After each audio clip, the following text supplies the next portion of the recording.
Danny Garcia, thanks so much for joining us all the way from Barcelona. We're going to talk. We're going to talk a little about your new film, "Looking for Johnny," which we're all looking forward to here in New York. First of all, what got you involved in this Johnny Thunders project? Well, while I was working on the Clash documentary, I came up with the idea of putting together a Johnny Thunders documentary.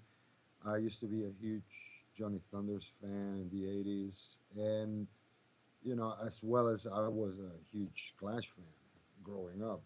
So it just made sense, because I knew, his life and his career, you know, pretty much. So I didn't have to do a lot of research, because I already knew about him.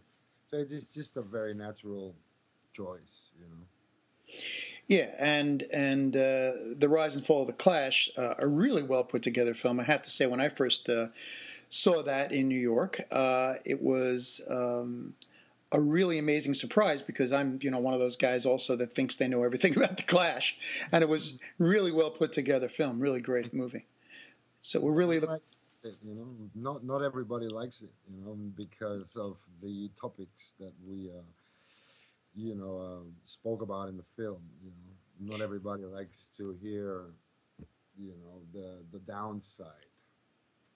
But it was I did that because it was like a personal thing, because I used to be, like I said before, I used to be a huge Clash fan growing up as a kid, 9, 10, 12, 14, 15 years old.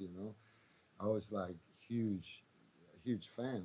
And nobody got a reason why they split up when they did. So it was a personal thing too, to go on a quest and find out why the band that I loved so much growing up broke, the way they did. They broke up the way they did. So I'm glad you liked it because, like I said, not everybody gets it.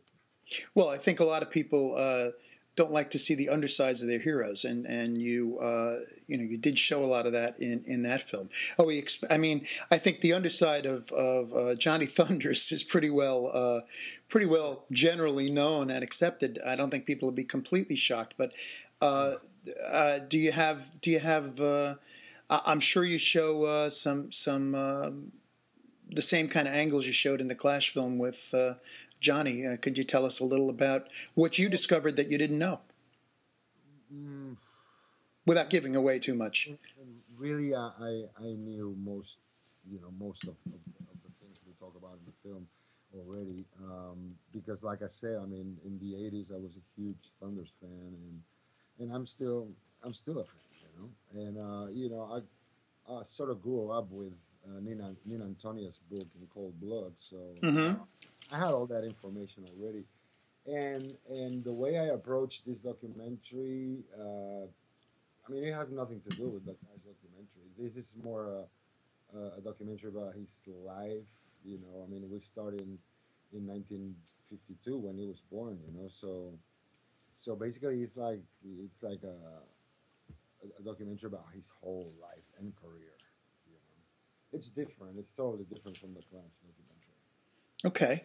Uh, the excitement of Johnny's early years. Something that's often not covered is even in Nina's book, which is of course great. Uh, the the years when he first went to England.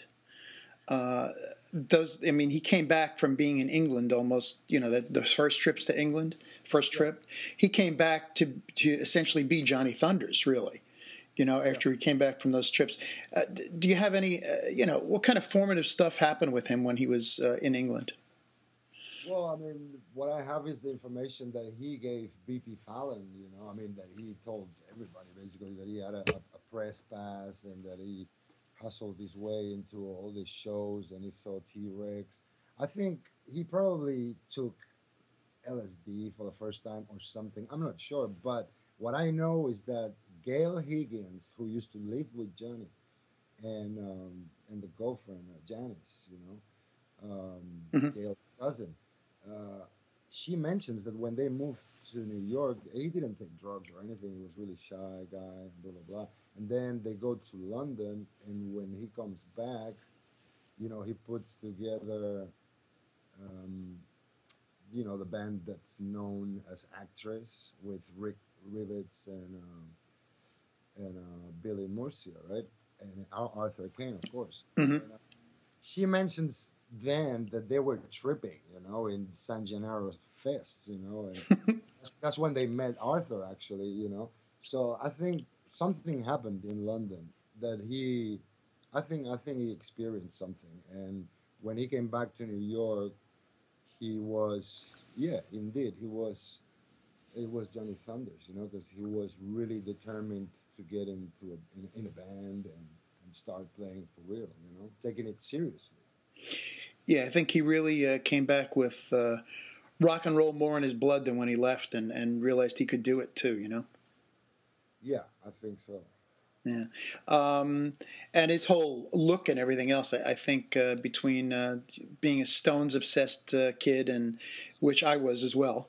um, Me st- too. Me too. My first favorite band was the Rolling Stones. I mean, I was a little boy when I found out about the Stones. My first album was Aftermath. So I mean, growing up being a Stones fanatic and then digging the Clash and the Pistols and all that.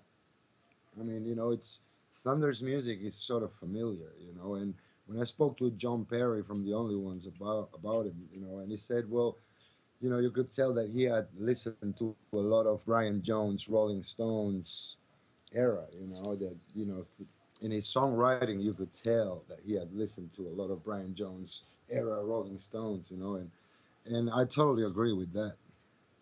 yeah, and his guitar playing even has so much of a certain late '60s Stones. Totally, yeah. Yeah, sort of that overdriven, great sound that Johnny had. That fat sound that Johnny had.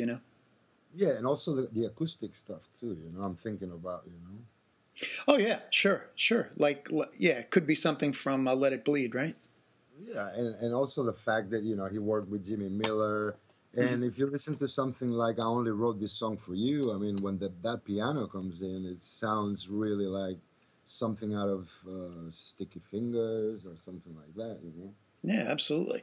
So Johnny comes back to the States, and of course he's that core Johnny Thunders. I think that even when you in Nina's book, for example, when you're reading about Johnny coming back and starting the band with Arthur and Billy and all that, Actress, um, they all say that Johnny's songs were pretty much they he was playing like he'd wind up playing later, and that's impressive because they were all still learning, and figuring out what their style was going to be. But Johnny came almost intact.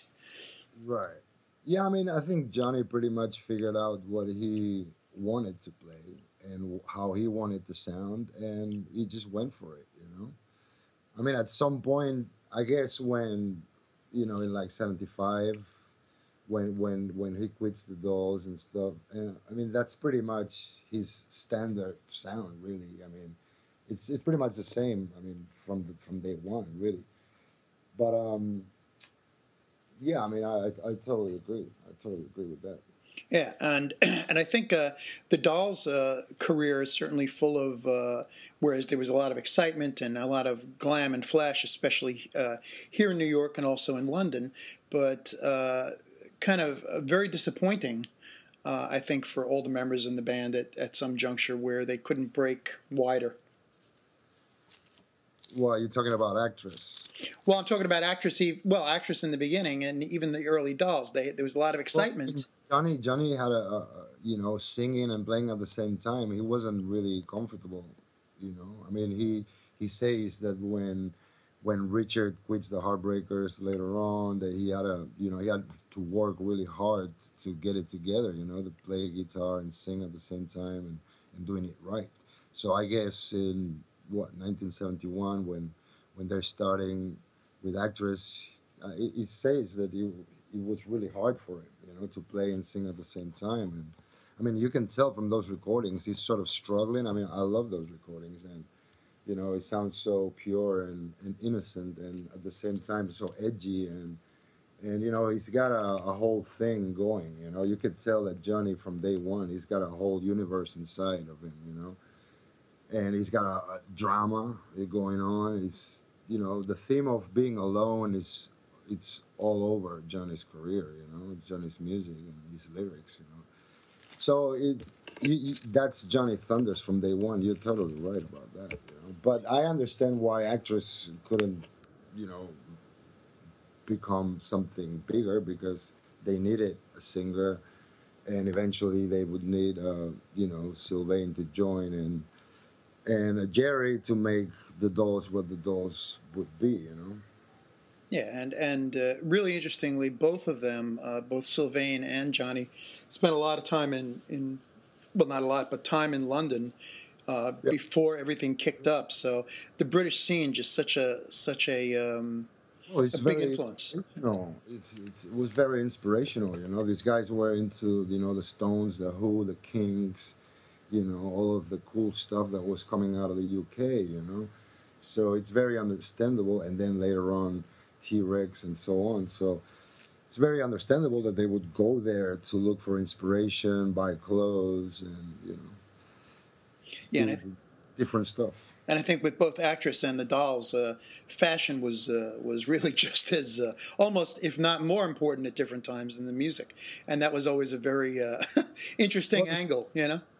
it's 50-50, you know. It's Right. the and you know you can ask the Ramones about it. You know, it's the look and the music. It's a 50-50 thing, you know, because it's the visual impact as well as the sound that will affect you, you know, as a fan, as a music fan. When Oh, you're looking and you're listening and you go, "Wow, I love this stuff," you know. yeah. That's because of you know it's got this visual component as well. Oh, It's a yeah. 50-50 thing. Yeah, and of course the dolls, well, actress and then the dolls picked up on all the Brit glam stuff going on and brought it back to New York, and that Yeah, was it's it's not like the UK glam stuff, you know. It's different. It's edgy, and I mean, you know, it's like Lee uh, Childers used to say that you know it was you know clothes that they would pick up from the garbage, you know. right. The great You know, the because he said you know that women throw a lot more clothes than men do, you know. So they would find all these women's clothing, you know, in the garbage, and they would go through them and pick whatever, and you know, they came up with that crazy style. yeah, and the late great Lee Childers there, who was a great documentarian of everything around that period. Yeah.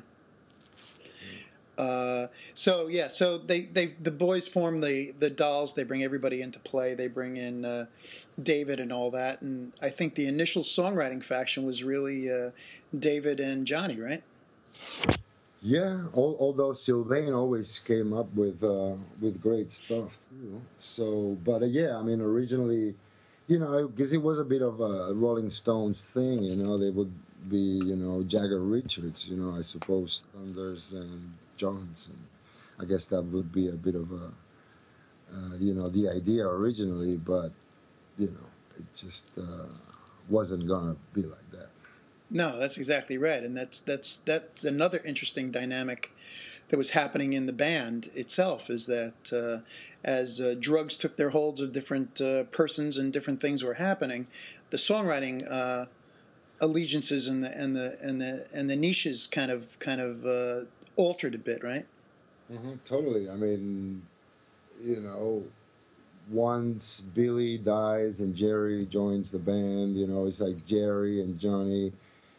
It's you know one part of the band, and then you have Sylvain and David, and then Arthur is sort of by himself getting drunk. Unfortunately, Yeah. Um, so the Dolls, struggling through their career, can't get signed, right? well, that was the main problem. I mean, Marty Thau said that you know that the labels weren't interested, you know. So that's why they went to England to support the Faces at Wembley, and unfortunately that's when Billy and Marcia died, you know, when they were in London. Right, when they were about to really make some kind of impact, possibly on some labels, they had some people biting, and Yeah. then they had a death, and people just kind of like backed off. Yeah, if you look at the dolls, I mean, they're kind of extreme for today. Imagine for 1972, 73, 74. I mean, you were there, you said it. It was like a freak show. So, can you imagine the record label executives and stuff looking at them and going like, "No way, I'm not signing this." I have Dolly Parton on my label, or Dean Martin or whatever. So it's like it was a high risk signing.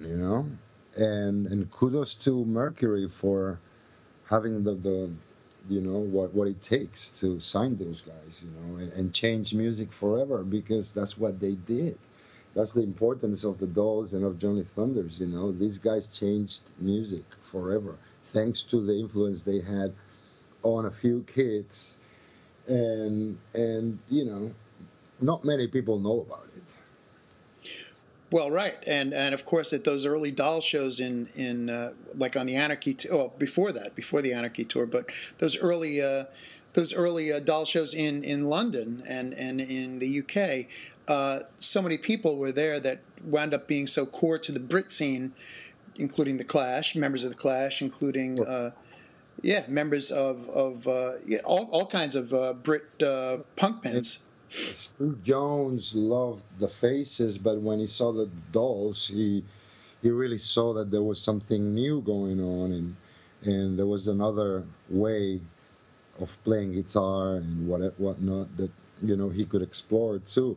And same goes for Mick Jones and Tony James, who were one of those early Dolls shows in London, and Glenn Matlock and so on. So yeah, all of those kids, I mean, they were really, really influenced by them. And it's so funny from the New York perspective, whereas the Ramones were always icons, as were the Dolls, but only seemed that way later on, in hindsight. So few people actually only core little groups of people went to these shows, the Doll shows, the Ramones shows, and whereas in London they were like a gargantuan influence, like something just dropped out of the sky, kind of not unlike. Maybe the initial effect of American blues on the Beatles and the Stones and all that. It was like Sure. something dropped out of the sky and a new thing happened after that. Yeah, yeah, and aren't we glad for it?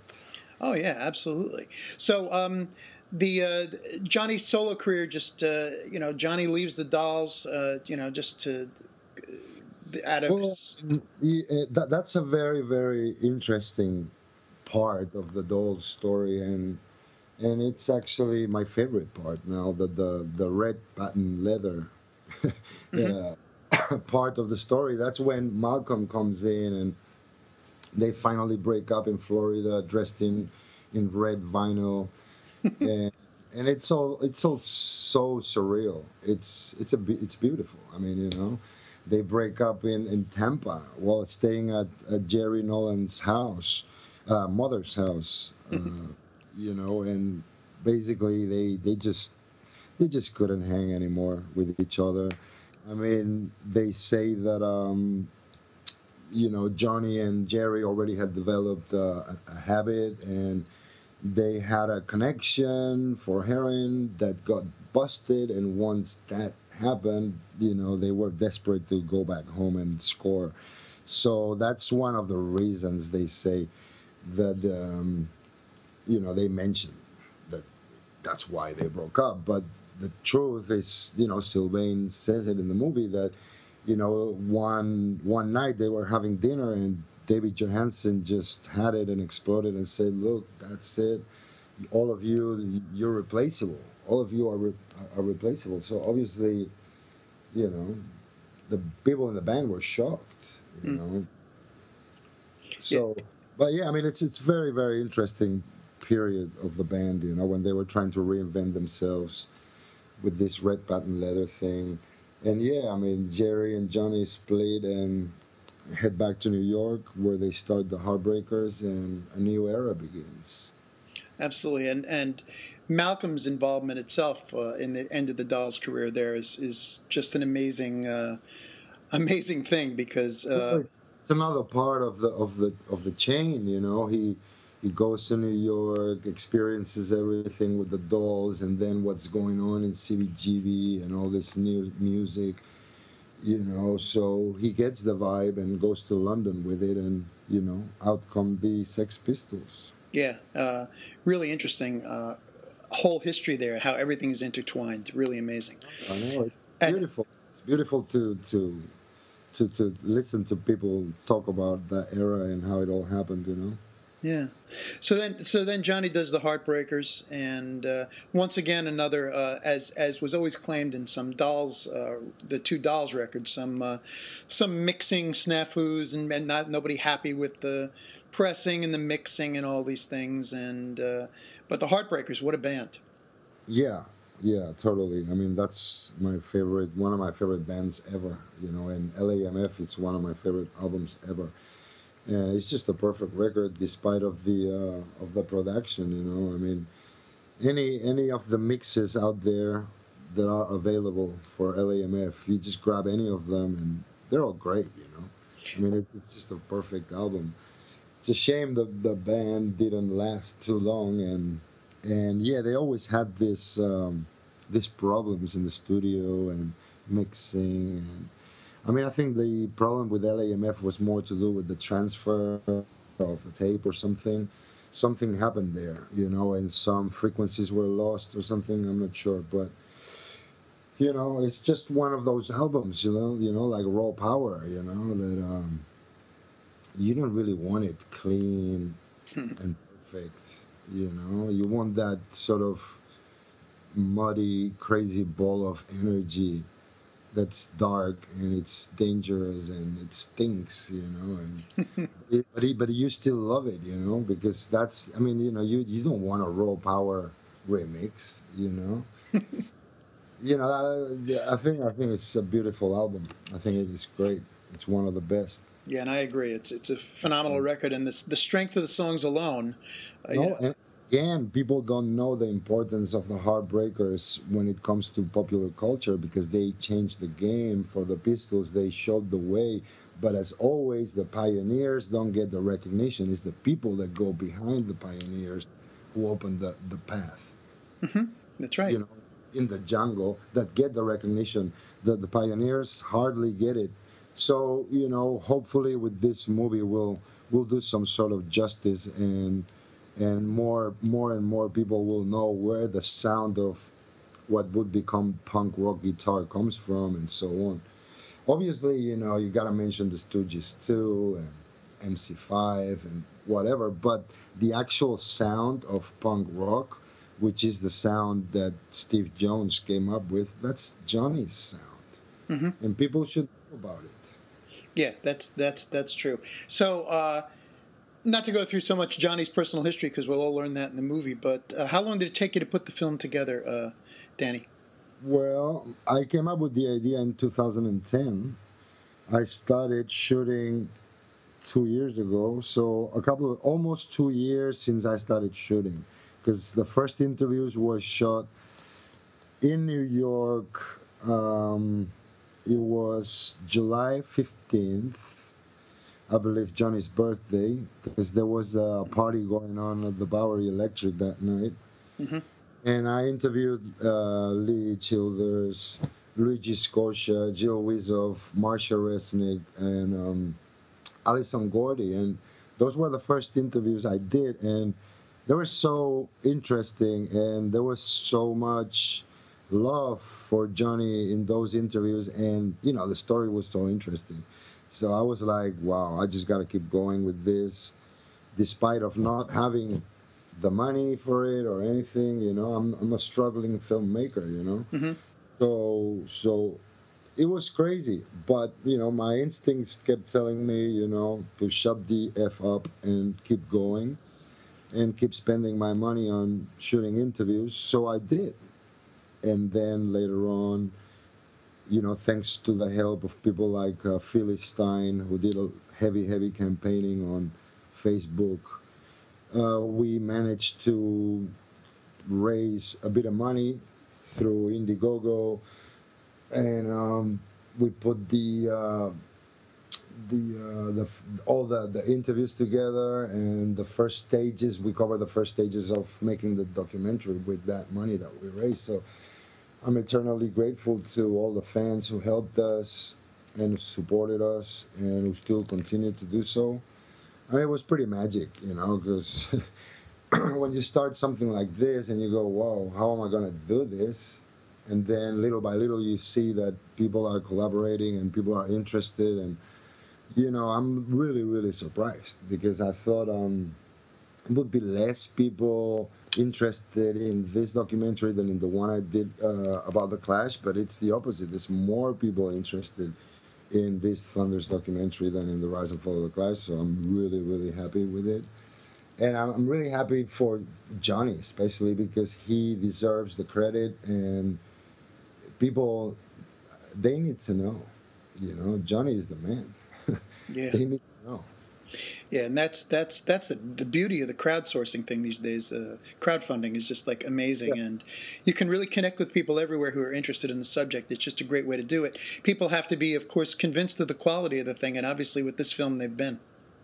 Yeah, I mean, what if my name's gonna go on something? I want to make sure it looks good, and it's the business, and that's the way I work. I put 100% into everything I do, and more so in this case because of my personal liking to Johnny and his music, and also because of the fans. I wasn't gonna let down a legion of fans who actually put their money where their mouth is and supported this project with their hard earned money. So yeah, I'm really happy it came out the way it did. I'm really, really proud of it, and proud of Johnny's career, actually, because with everything that he was going through, he managed to put together an amazing body of work that will go on forever. And he wrote some amazing, amazing songs that more and more people should know about, basically. Well, Danny, we're this on the 5th, where you're going to be here in New York City for the premiere, I believe, in New Yeah. York, right?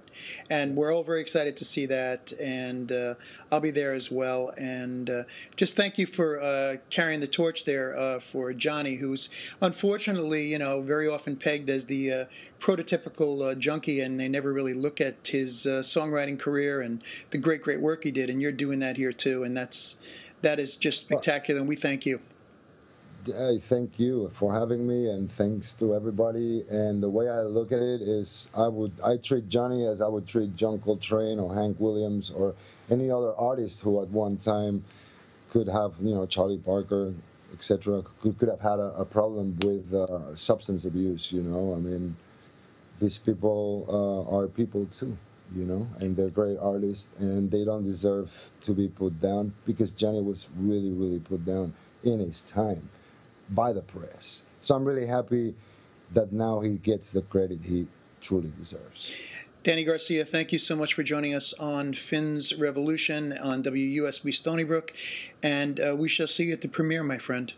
Thank you very much. See you soon. Thank you. Bye-bye. Bye-bye.